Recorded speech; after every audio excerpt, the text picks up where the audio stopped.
The movie is out.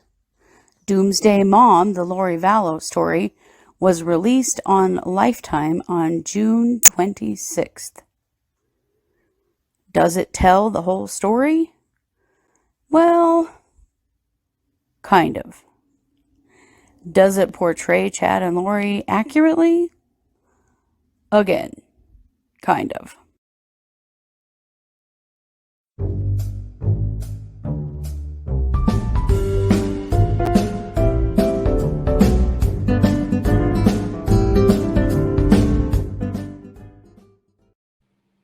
Hey everybody, and welcome to True Crime Paranormal with the Psychic Sisters.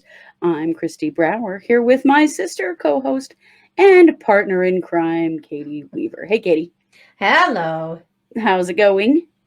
It's going fine. Just what are we doing? Just doing and doing. We went to Rexburg Pride this weekend, which is probably like the biggest thing, well, basically ever. It really is. To know the conservative place that we grew up, for there to be a pride in that town is nothing short of a miracle. So it was pretty great. They figured they had about 1,000 people attend. Yeah. Which is also fantastic. So which for us, that's huge numbers. Yeah. It is. Again, we're little. So that was really fun. Now we've been playing with new technology. You might have noticed a little intro video. That's something we're giving a shot to just kind of see how it goes, that maybe it'll catch your attention a little bit. I don't know. We're getting fancy over here. Quit doing it. We don't know. We're giving something a try. We are definitely giving something a try.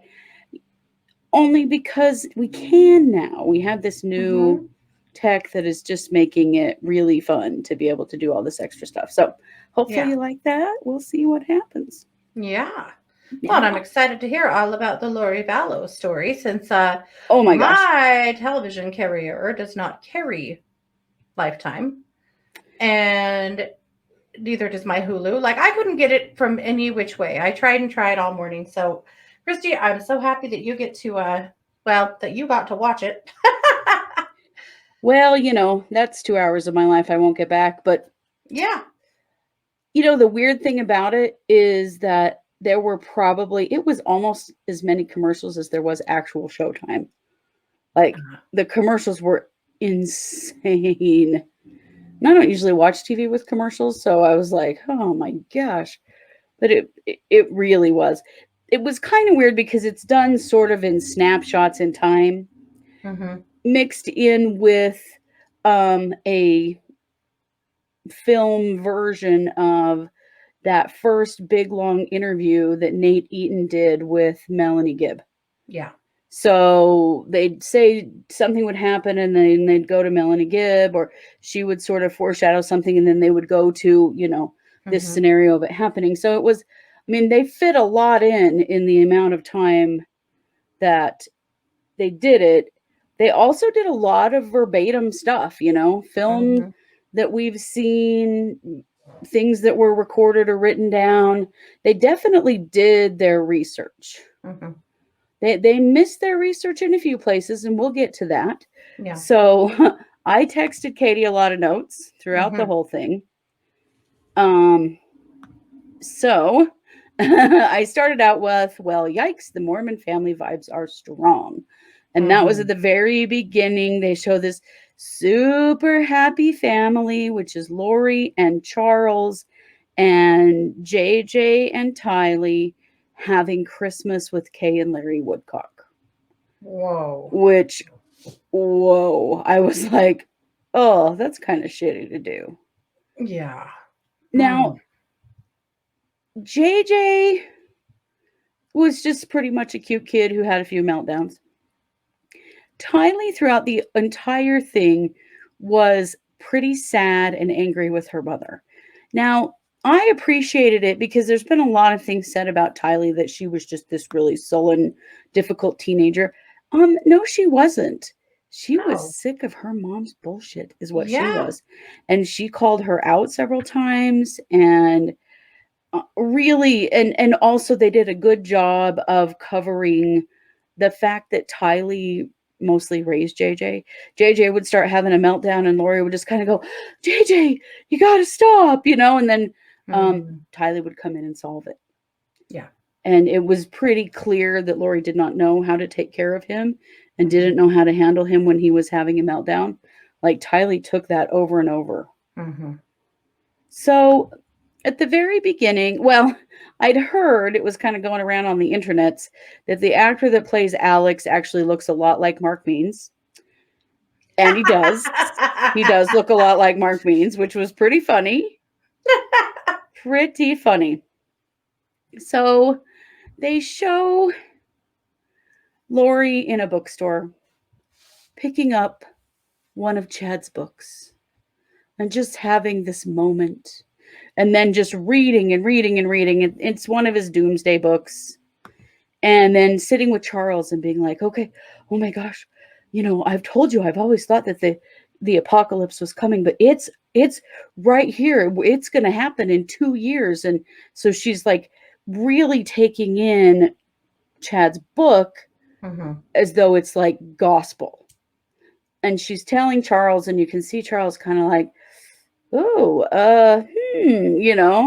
trying to be supportive, but also like, what the hell, and she's like, you got to promise me you're going to help me. We have to figure out how to train and be ready for this and be prepared. And basically she's talking about going to the Preparing a People events. He says to her, I don't care if the end of the world comes as long as I'm with you.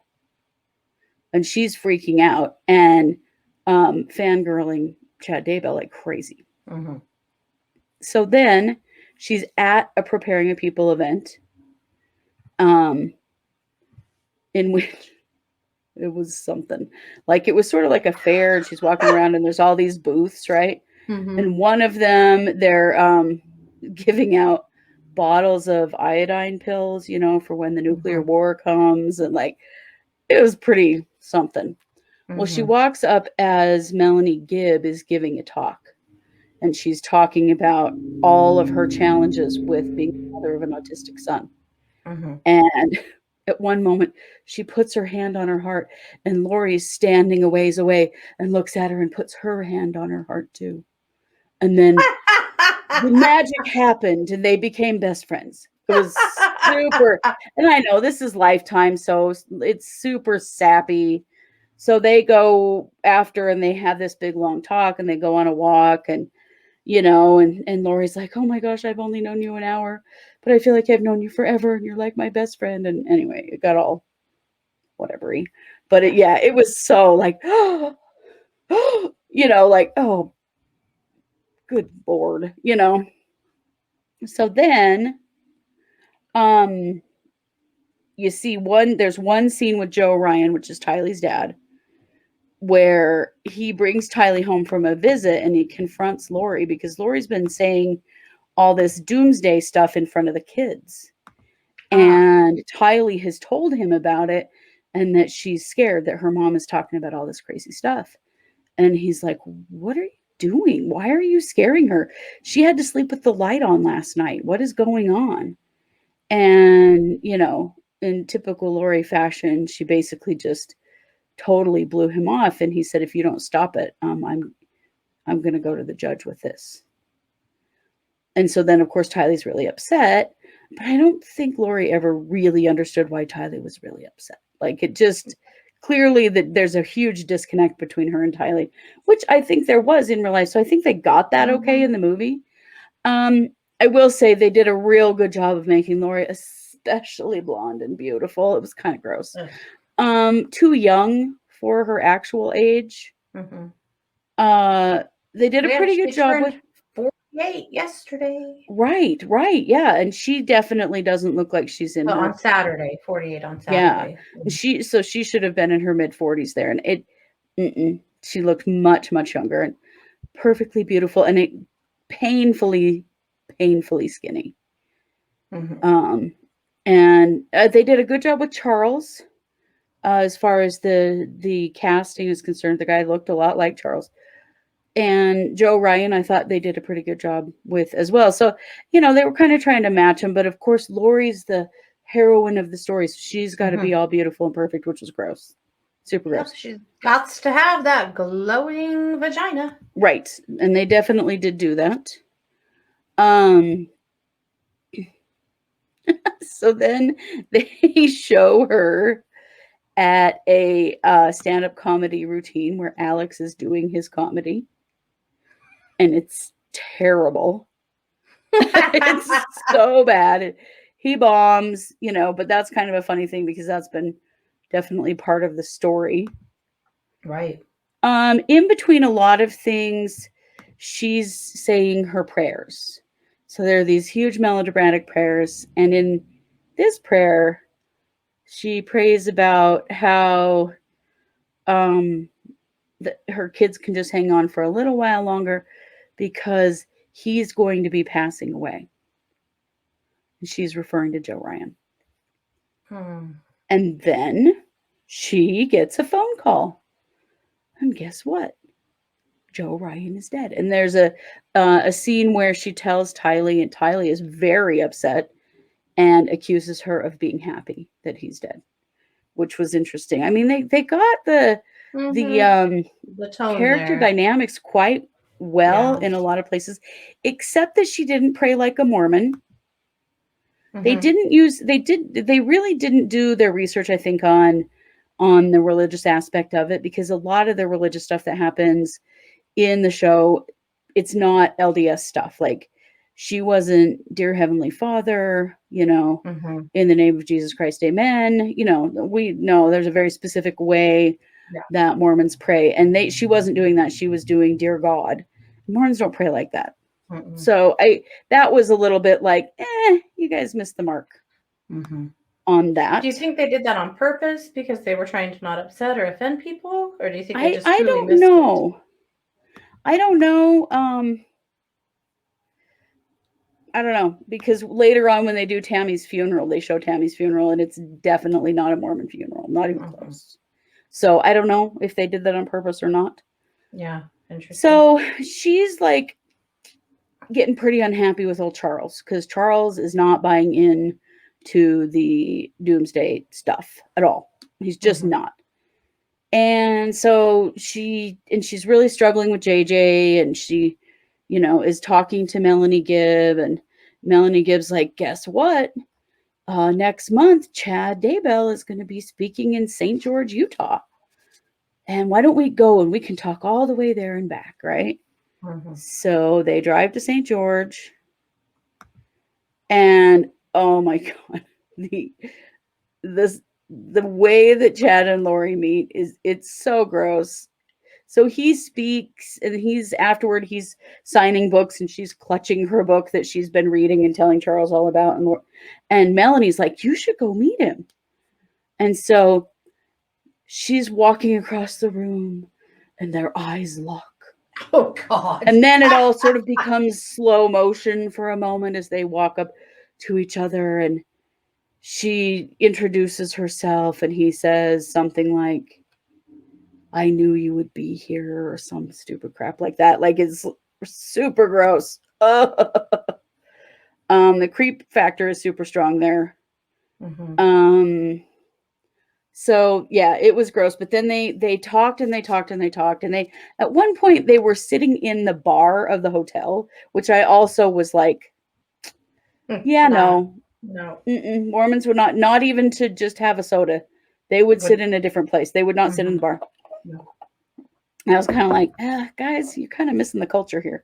So they talk and they talk and they talk and they talk and they talk all about his books and all of the stuff that he believes and all the stuff he's prophesying. And he tells her right there that, I know that we've been married 9 times before, and I know that you're actually a god. And she comes off as being like really kind of vulnerable and impressionable, and she's like, oh, like she just can't even believe it that he's saying these things to her, and that she is just eating it up, man. She is not questioning him at all. Is that real? We don't know. We don't know.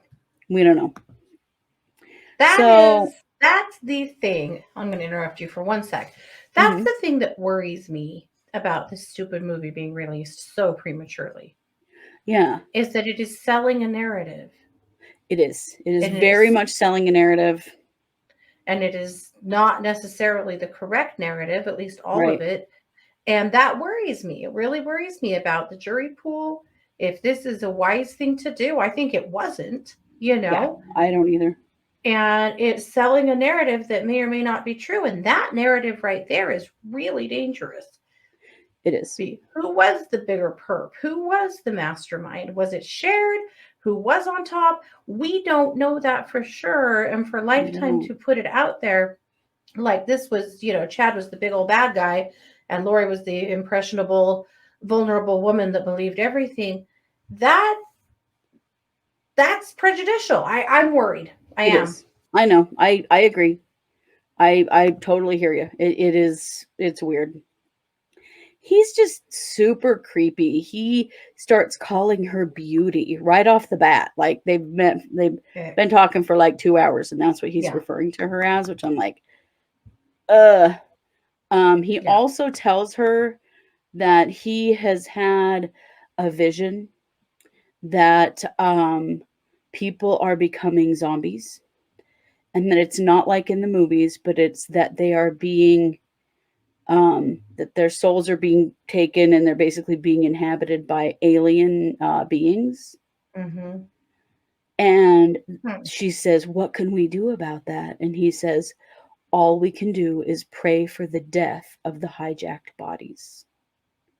Oh my God. Oh, I was like, oh, gross. Oh. Jeez. Way to set that up. Mm-hmm. Then he starts talking about the 144,000 and about how the 144,000 don't just come together automatically, that there has to be this group of elites that organize them and bring them together, and that he's putting together this group of elites, and he tells Lori that she's one of them. And again, she's just like, oh, just eating it up. At no point, you'd think you'd have a conversation with somebody like this and you'd be like, hold the phone. She wasn't at all. So they continue talking, and they're talking on the phone. And so she really wants to see him. So they set up that visit where he comes down there to stay when Charles is out of town.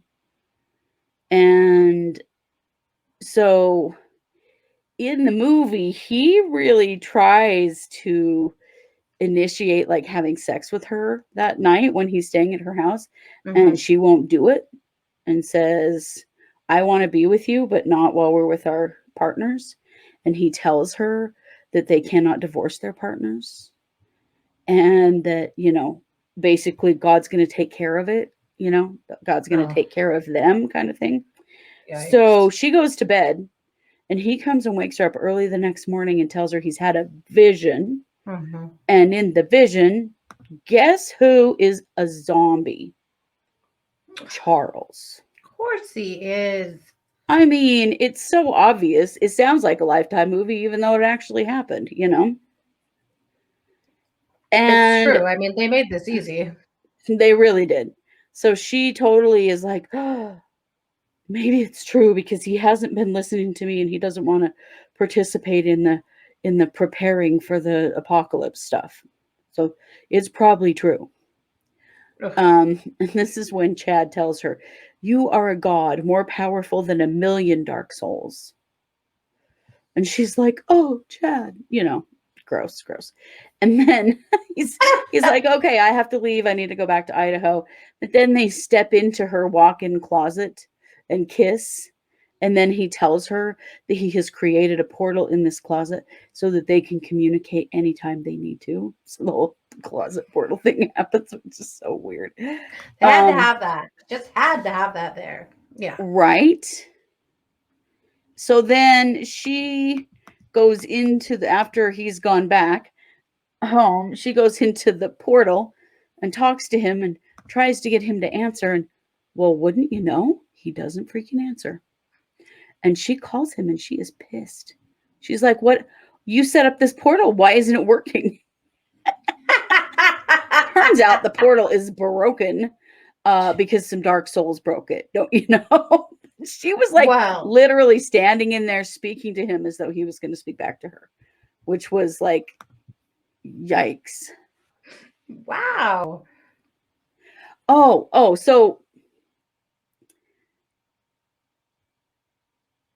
so about that time, she was trying to cook something else up to be able to see Chad for a while and get him to be able to come stay with them for a while. So she got into Charles' email and she sent him an email from Charles, basically offering him a job to come write his life story so that he would have cover to come and visit Arizona for a while, like weeks at a time, because he's working on this book that he's getting paid for, right? So you see this, this is maybe one of maybe only 2 times you actually see Tammy in this film, where he's telling her, oh my gosh, I just got offered this job. This man, remember that man, Charles Vallow? I went and stayed at his house. He wasn't even there. And well, he wants to hire me. He wants me to come write his life story. And so I'm going to need to go stay in Arizona for a few weeks. And she's like, okay, that's really great. You know, poor Tammy. So they're getting that all cooked up. And then guess what? Because Lori is a terrible criminal. Charles finds the email. And, you know, supposedly says that he's going to tell Tammy that there's something going on between Lori and Chad. Yeah. So guess what?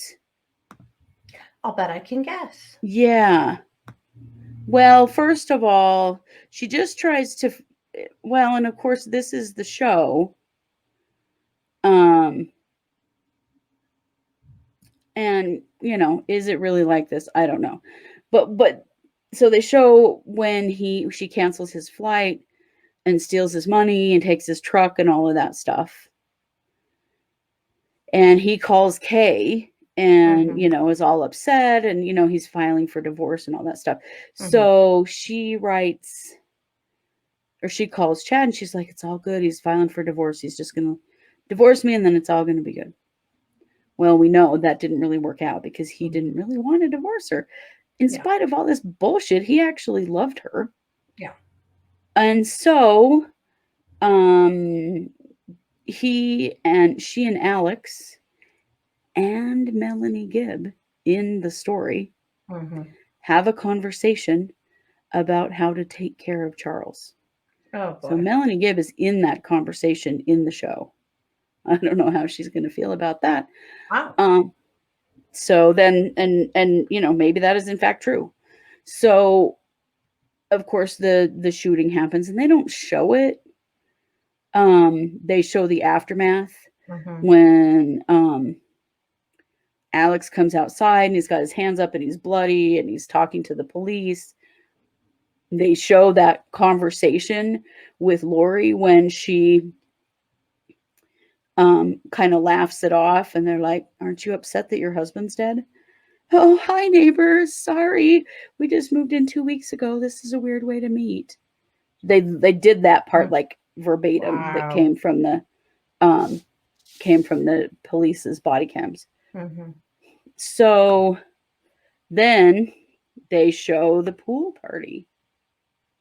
So there's this big old pool party happening in their backyard. Remember that happened the day that Charles was killed. Yeah. Now, I will say they did not show Charles come in the house and have a big confrontation with Alex. Good. They showed him come in the house and yell for the kids and say, hey, the school bus is here. You guys need to get out there and go to school. And then Alex just comes around the corner with a shotgun.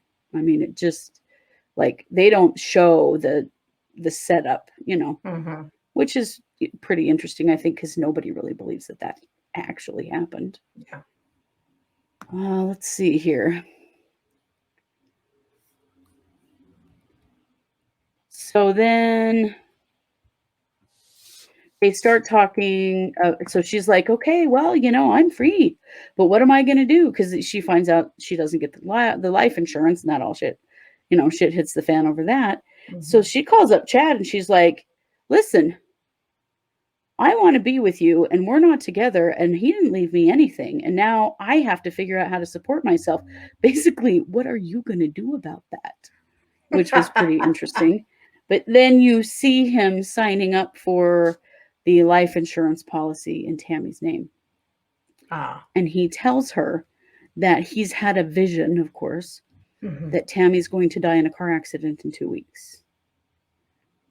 So she gets all prepared, and he tells her, there are these townhouses here in Rexburg that are only about a mile from where I live, and I think we ought to just get you set up in one. And so she goes and pulls JJ out of school and does all this stuff and moves to Idaho. And then this is weird, and then we're going to take a break, but I want to say this one first because this was interesting. Because she's expecting that this is what's going to happen.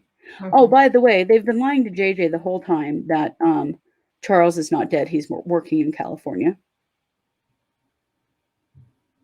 And then they cut for a minute to Melanie Boudreau, which she hadn't been in the show very much other than just like in the background.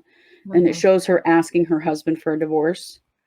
And she says, you can have everything as long as you don't get in the way of the mission, to Brandon. So then Lori moves to Idaho because she thinks Tammy's dead. Yeah. She already thinks the car accident has happened. She moves. I'm here. I'm all set up. I'm sorry. I'm sure you're really busy with the funeral and everything. And he's sitting in his kitchen looking at Tammy. Oh my God. Because she's not dead. Yeah. Okay, so we need to take a little break, and when we come back, I will tell you the rest of the story.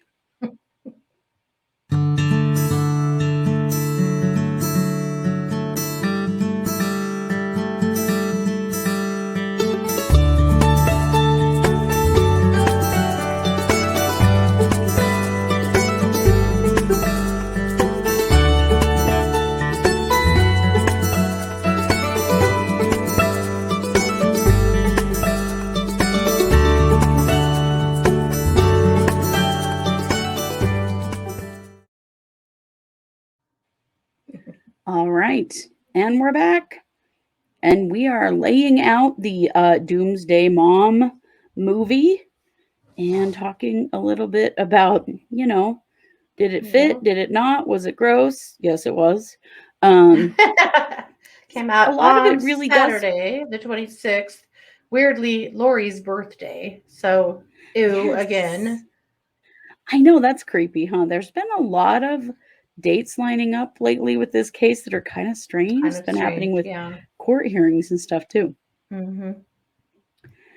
So, Lori's super mad and kind of like, why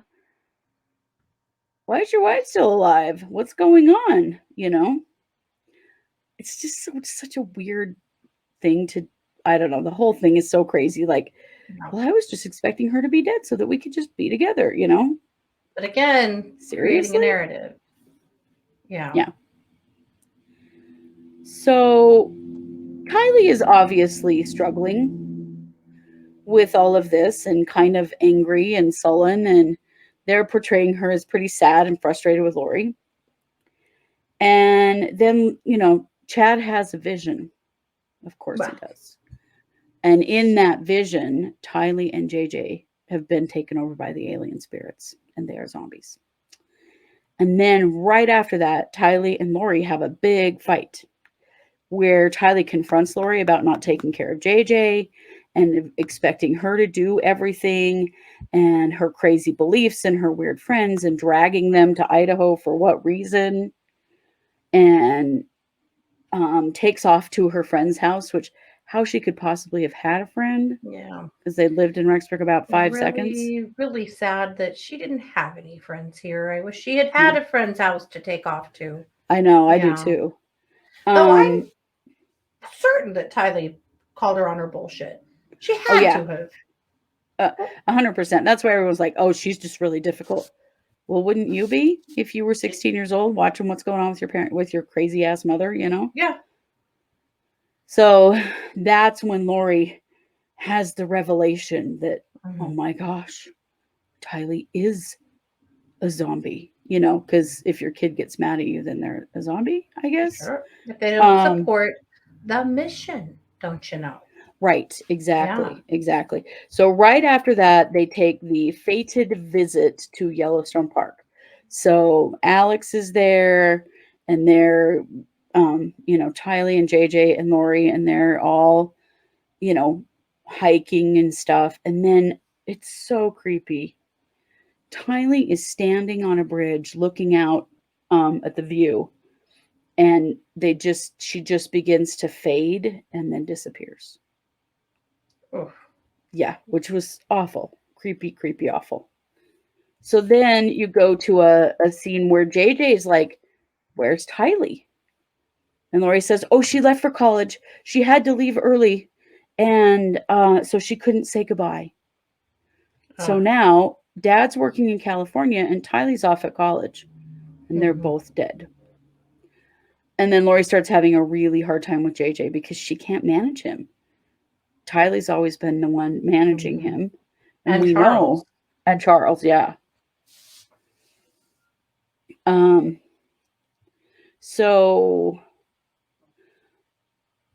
then they show Chad sending the text to Tammy about the raccoon and about how he had to shoot a raccoon in the middle of the day and bury it in the pet cemetery, which we now know is covering for when they buried Tylee. Mhm. And they did that text message verbatim, which was pretty interesting. And they showed some really gruesome stuff with Alex with digging graves and burying them, but they've really screwed up because they showed him burying what was left of Tylee's body at night. Oh. And I'm like, no, that happened in the middle of the morning. Mhm. They have the cell phone pings. Mhm. That was kind of a big mistake, I thought. Like, why are you Yeah. showing this at night? This didn't happen at night. But obviously, yeah, that was wrong. But then I still have to question, was it a mistake, or are they trying to twist this just enough that they won't have to be accountable for publishing this movie, you know, Maybe and because going, that hey, was a we pretty threw big lots of error. theater in. Yeah. Yeah, it's true. So then Melanie Gibb comes to stay with Lori. It's that weekend where they're doing the podcast, and you know, JJ's kind of going bonkers and they're really struggling. And Lori tells Melanie she can stay in Tylee's room. And Melanie's like, why? Where's Tylee? Oh, she's at college. And they walk into this bedroom that is like bare. There's nothing in this room. And they cut to the Nate Eaton interview with Melanie where she says that it seemed really weird. Like it didn't seem like a room a teenager was living in. Mhm. And Melanie was like, college? When I thought she was still in high school. And Lori just says, oh, she got her GED. And again, everybody just effing believes these idiots, you know? Mhm. So then Alex and Lori and Melanie have a conversation about Chad seeing a vision that Tylee and JJ are zombies. And they show Melanie really questioning it, like, I don't know so much about that, you know? I don't know. You know, there's lots of questions about what happened that weekend. Mhm. So they're trying to record the podcast, and JJ freaks out. He freaks out because he's looking for his iPad because he wants to FaceTime Tylee. Mhm. And he's tearing through the kitchen cupboards and stuff and gets up on the counters and he knocks over the picture of Jesus. And Lori looks at him and looks at the picture of Jesus again. And, you know, like, then she knows he's a zombie too. So the next day, Lori pulls JJ out of school and then he just vanishes. Yeah. So then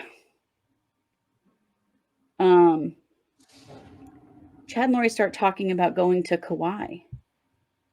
And he's talking about how it's the perfect place to get married. Now, keep in mind, His wife's Tammy's still alive. Yeah. Tammy's wife is still alive.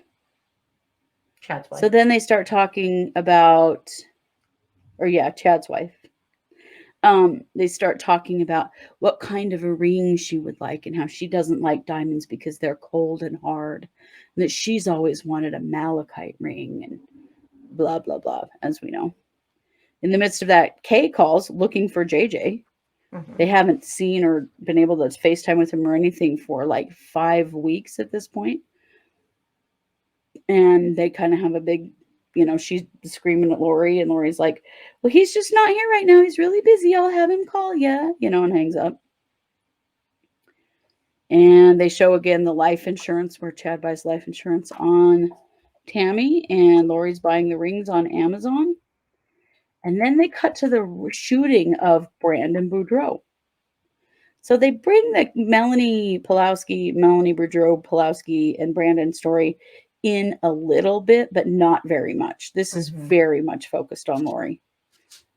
But they do show the attempted shooting, and they do show the police speaking to Melanie about it. And her saying that she was right here in Rexburg with her aunt. So then Tammy dies. And Chad finds her on the floor next to the bed. And that is interesting because the main story is that she was found in bed. But then there's that whole thing running around about that he and Garth moved her into the bed. But in this movie, they find her on the floor. So not sure about that. So, I mean, the Tammy dying goes by real quick. There's really no respect for her at all. They show a funeral that is basically outside. It looks like, I don't know, like a lot of other Christian funerals that you see where they speak at the graveside. And Chad speaks. But it doesn't look anything like a Mormon funeral at all. No. So right after Tammy dies, the wedding rings arrive. And they show him getting down on one knee and asking her. It's so gross. And they start doing a lot of little cutouts where Lori and Chad are both quoting scripture. And these scriptures are basically justifying all the stuff they're doing. All twisted up, So they fly to Kauai and talk to Melanie Gibb while they're there. And she's like, what are you doing there? And she's like, well, we're getting married. And she's like, Tammy's only been dead 2 weeks. Yeah. So they get married in Kauai, blah, blah, blah. There's a really gross kind of sex scene between Chad and Lori that's blah, yucky. No. So then they come back to Rexburg, and Kay reports to the police, trying to get help for JJ.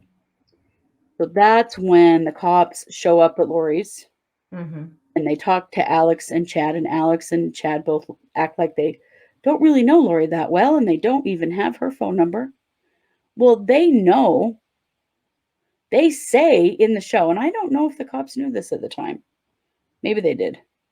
They say, well, that's strange that you don't know her phone number since she's your wife. And I don't know if they actually... I don't think they actually knew that, but you should have seen his face. It was pretty great.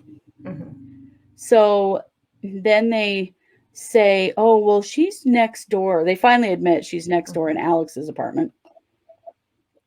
And they talk to her, and she tells the lie about how JJ is with Melanie Gibb. Yeah. And tell the lie about how, oh, you won't be able to reach her right now because they're at the movies, right? And so then they call Melanie, and they're like, hey, you got a lie for us, and Melanie is really messed up about it, as we know. She finally, in the show, tells the police that he was with her, but he went home 3 months ago. I know. I'm like, I don't... not quite how that went down. Yeah. No. So then they cut to the storage unit where they find their storage unit. Mhm. And there's some real questions there. And then you find out, of course, that Melanie Gibb does not have JJ. So, of course, they go with the warrant. And by the time they get there with the warrant, of course, Chad and Lori are gone. They've run to Hawaii. Oh, this was interesting, though, because before they left, they have this conversation with Alex. And Alex was looking pretty ill, which I thought was interesting. I'm like, okay. what? Yeah. Sort of Too ill to go to foreshadowing that Las he's going to die, Vegas right? and get married? Wow. Yeah, and they left that out completely. They didn't spin out to any of that stuff. They really stayed very focused. Mm-hmm. So they go to Hawaii. Another really gross kind of sex scene. Ugh. And then Melanie G calls and confronts them, about what the hell are you doing? Mm-hmm. And they have, what do we call it? The scripture dance off conversation that she recorded. Yeah. And that's when she tells them that Alex told her that she doesn't want to know where JJ is. They keep showing police, but they did not make any effort at all to represent the Rexburg police. Mm-hmm. Not at all. Mm. Mostly because there was a woman and an Asian guy. And I was like, oh, that's way too much diversity for Rexburg. I mean, I know they probably have some women, but I don't know. It was definitely not anything like the Rexburg police. Mm-hmm. So finally the story hits the news that the kids are missing, or that there are missing children. And Alex dies of a blood clot in his lung. So then this all goes really fast. Lori's ordered to bring the kids to Rexburg, and the Woodcocks are in Rexburg in the news, which we know all about. Mm-hmm. And Lori doesn't show up, of course.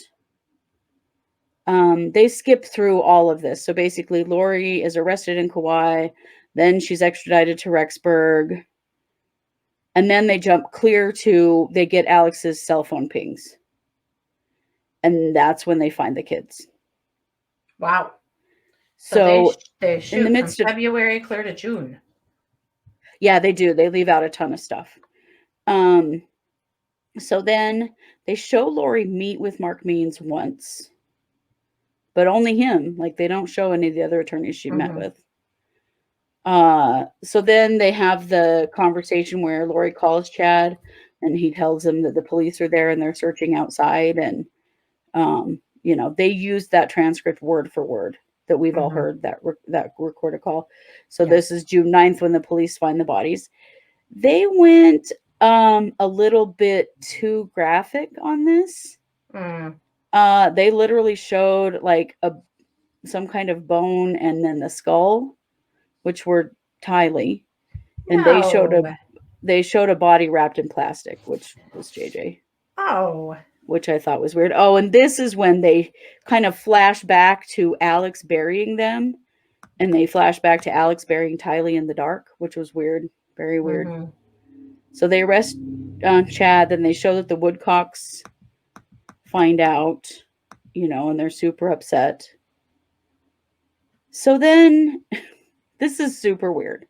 So then they show Lori in jail talking to some other female inmates. And she says that in another life, she had an affair with an angel. And that angel, and she had a son, and that son is now her attorney. And he is my beautiful blue-eyed boy. Oh my God. Yeah. Holy. Oh, and then so she's got to go meet with him. So this girl has like a whole package of Jolly Ranchers, which is not going to happen in jail. She's like, can I have one? And she takes it and she uses it for lipstick, and then she rubs some of it on her cheeks. And that's the end of the movie. That's it. Wow. Which is really weird. To be continued. Very much so. Well, it said at the beginning, Doomsday Mom, the Lori Vallow story, episode 1. Uh-huh. So this is clearly going to go on. So they did like do a little thing at the bottom of the screen that said that Chad and Lori had been indicted for first degree murder and blah blah blah, all that stuff, but it cut off very abruptly. It was really weird. But that whole thing about Mark Means was her son in another life, and she said something weird about, I was just so glad he had blue eyes. He's my blue-eyed baby boy. It was so weird and creepy. Oh my God. And they did show about how Lori's been found incompetent and all that stuff. So that's just where it ends, very abruptly. Boom. There's the weird movie. Wow. Parts of it were very accurate. Parts of it were not. Yeah. A lot of it was real cringy. It really, really makes me sad for Tammy's family. Yeah. To have to see any of that. And maybe they didn't. Hopefully they didn't watch it. But, I hope not. And anyone who knows her. Because there's this whole sort of great romance element to it. Yeah. Between Lori and Chad that's just really gross. And then Tammy is just basically invisible in the movie, which is like, my God, you know? Yeah. Wow. Yuck and yikes. Yeah. So I did that. Well, thank you for doing that. So I didn't have to. There you go. I owe you a Diet Cherry Limeade, and I'm pretty sure you do.